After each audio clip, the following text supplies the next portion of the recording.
yung pinagpupursigihan mo na mamunga ka.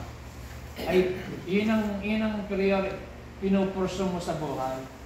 Yun yung sinisikap mong mangyari na ikaw ay magkaroon ng bunga. Ano yung bunga? Yung anak sa pananampalataya, madala kay Lord. Sabi doon, but by this my Father is glorified. So naluluwalhati ang Ama kapag daw tayo ay nagbubunga. And so you will be my disciples. So ang disciples nagbubunga. Amen?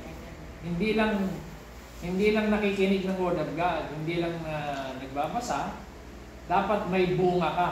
So, sabi nga, you can recognize them by their fruit. Nare-recognize mo ang puno sa pamagitan ng bunga. So, nare-recognize mo ang isang mananampalataya sa pamagitan ng bunga kung siya ay disciple o believer. So, number 1, as a disciple, I obey His word. Sumusunod dapat sa kanyang salita. Pangalawa, as a disciple, I walk in love. Lumalakad, nabubuhay sa pag-ibig. And number 3, as a disciple, I pursue fruitfulness in life. Kaya may pruning. Ang sabi sa verse 2, John 15 verse 2, pinuputol daw, di ba? Pinuputol, nililinis yung sanga para lalong magbunga. Ibig sabihin nun, pruning. So kaya nga sa mga Kristiyano, may mga nililinis sa buhay natin, pinuprun tayo para lalo tayong maging mabunga. Kino-correct. Kino-correct. Kino-correct.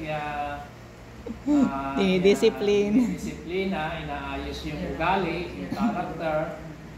Kaya kung tayo minsan nakakaranas ng mga trials, problem, para ma-prune din tayo. Para ma-correct yung maayos yung ating heart, yung ating ugali, yung ating character, yung ating attitude. So, ang tawag doon, pruning. Ngayon, ang purpose, halimbawa, yung mangga, alam niyo yung mangga, tinatanggalan niya ng sanga, maraming, halimbawa kasi ang mangga kapag malalong-malalo, konti lang yung bulaklak niya, hindi nagbubungang marami niya mga bulaklak. Ganon din yung yung ubas, di ba? Pinupron yan para maging fruitful eh. O ganon po tayo. Para tayo maging mabunga, no?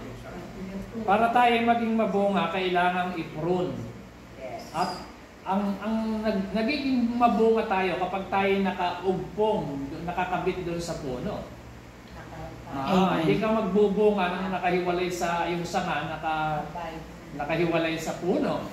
Kailangan nagdidepende ka, umaasa ka sa puno. Jesus is the vine and we are the branches. Ngayon, ang sabi ron, makikilala ng tao na ikaw ay disipulo ko kung ikaw ay nagbubunga.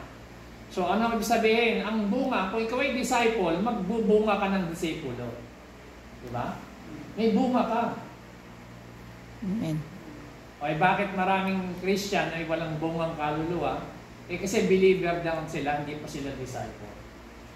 So kaya napakahalaga po na from believers to disciples. Kailangan maging disciples po ang bawat mananampalataya. Okay? Amen. So itutuloy po natin ito sa susunod.